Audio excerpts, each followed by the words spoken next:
Hello, it's Aikage with Tay2.org here with another in our beginner OBS series. This time we're going to learn how to put frames around things and how to make scrolling text. This will be a short video, but there will be a bit of discussion at the end, so let's dig in. You're going to need everything that we talked about in episodes 1 and 2 and a frame. I'll walk you through a few of your options. First option, we have what I call the homebrew frame. This is the best option if you're able to do graphic design. The look, the feel of cotton, it will be 100% you. You can create an image to use as a frame in Paint.net, Photoshop, Illustrator, whatever you want to use. Save it and then follow the instructions below. If you want to use a solid color background, you can use Add Color Source in the OBS source pane, and it will create a solid color for you to use. I'll go over that real quick. Add Color Source. Call it Frame 1. It should be more descriptive than that, but this is just for demonstration purposes only. Select color. Lovely. A nice lavender purple. And look at that. We already have a frame. Please pick a better color. All right, let's remove that for now. You can go another route, which is to buy a frame, the store-bought option. If you cannot design to save your life, such as me, this is an option for you. You can check Fiverr, or you can send out a ping on Twitter. Plenty of artists out there who will design a frame for you for relatively cheap. And the benefit of this route is that you can help support an artist, which is always a good thing. I'd recommend holding off paying for a frame, though, until you have a strong grasp of what your brand is and how you want to present it. There's going to be nothing more frustrating for someone designing your frame if you go to them and say, hey, do this, but I have no idea what I want. You can go the freebie route, which is a fantastic idea to do when you are first starting out. There are a number of sites out there that offer free-to-use stream kits in zip format. These usually include frames and buttons and all sorts of fun stuff that you won't need just yet, but we will use a lot of in our next video. I'm going to be using a frame today from Visuals by Impulse. They have a free section on their website. There's a link on, shameless plug, our Gilded server. So why don't you head on over there? It is at gilded.gg/tay2. That's Tay2, and 2 is a number. All right. Otherwise, you can Google around for free OBS frames and graphics. There are a lot out there. That being said, don't steal. It's a tempting option. You find a really cool, I don't know, Naruto background that you just love, and you really want to put Naruto and Boruto. I don't watch anime. You want to put them on your frame, and it would look really cool, but you didn't pay for it, and somebody designed it, and that is called stealing. And you will be regretting it later on if you ever make it big, and people are going to say, well, this guy stole art. It happens all the time. Just don't do it. All right, so let's set the scene with a frame. Now that you got your frame in hand, let's open up OBS. I got mine open up over here. In the scene pane, we're going to find our main streaming scene we've been working on. So not our just chatting stream, our main stream. So far, we have our game here, and we have our webcam. Mine is acting up again. I have actually ordered a new one. So we're just going to use the Logitech, or the OBS virtual camera for demonstration purposes. Imagine my face is there. You saw it last time.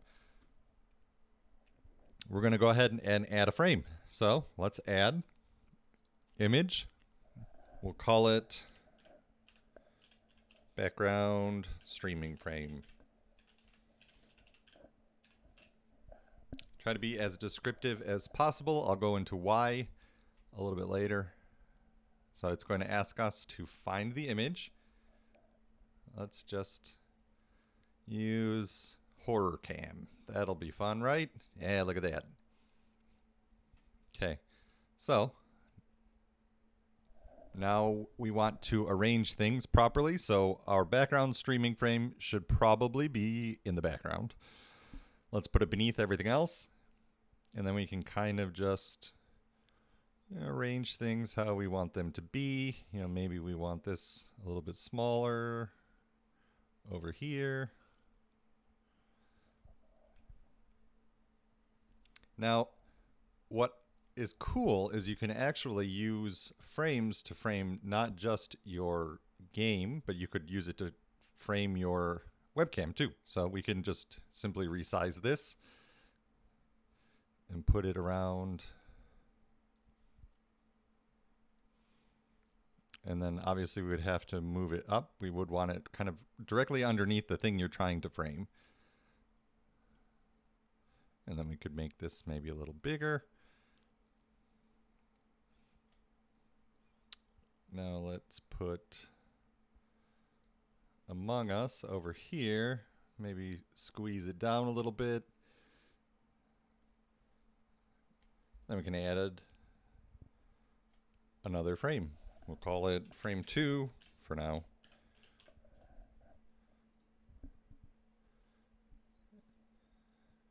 Sure. And there we go. Look at that. We got another one. So you can kind of play around with this. One thing to know is that frames can be animated. You can use an MP4 video. Try to remain tasteful here. We're not trying to recreate 1990s under construction website vibes. I mean, unless that is the aesthetic you're going for, in which case, hey, all the more power to you. I won't judge. All right, so let's delete some of this for now, and I'll show you how to do text. Let's remove this.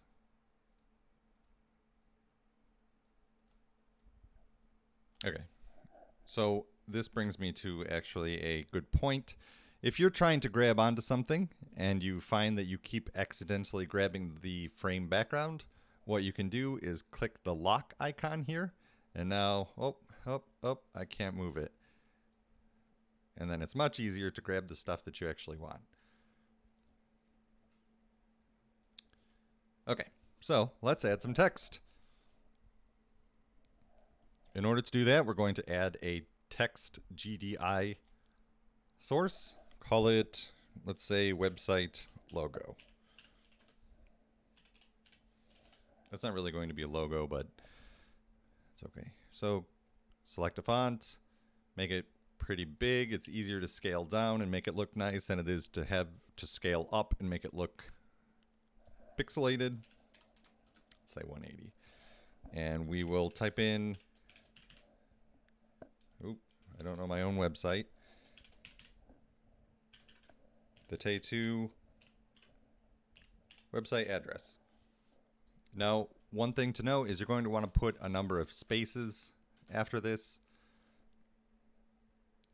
Some of the options are kind of hidden down here, so go ahead and scroll down. Make sure you select a really nice yellow color to draw the eye.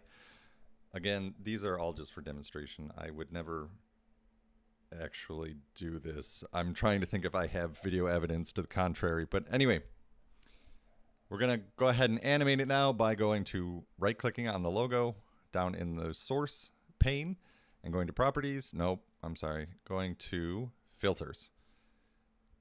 We're going to add a filter, and the filter we're going to add is scroll. And again, you're going to want to name this something unique.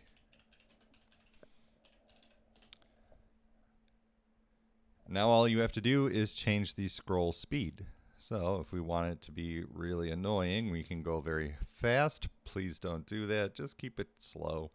Slow enough that people can read it, but maybe not so slow that it's irritating to look at. You can do vertical scroll, but don't mix it with horizontal scroll. That is very irritating to look at.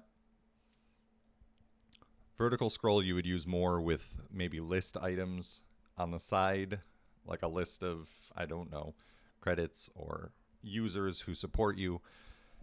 However you want to do that, and then you can kind of see how it looks here. If you're using vertical scroll, you don't need to put all those extra spaces, as now it looks a little weird. We can go back in, and I'll show you why you want those spaces though. You can just type 0 here. Okay, so if you don't have the spaces, the H will be just right after the G here.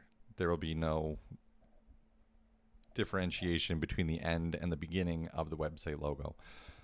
All right, so that's it for most of what I want to talk to you about in terms of teaching you new stuff. This is an extremely ugly frame, but that's kind of what I want to talk to you about. These videos are meant to give you the very basic tools. It's up to you to kind of go further with them and make them look nice. Go ahead and play around. You're not going to break anything. So one of the other things I wanted to mention is that there are hotkeys available in the preview to tweak source position and size. So if you hold Control, you will disable source edge snapping. If you hold Alt, you can crop. So like if I want to crop out my face,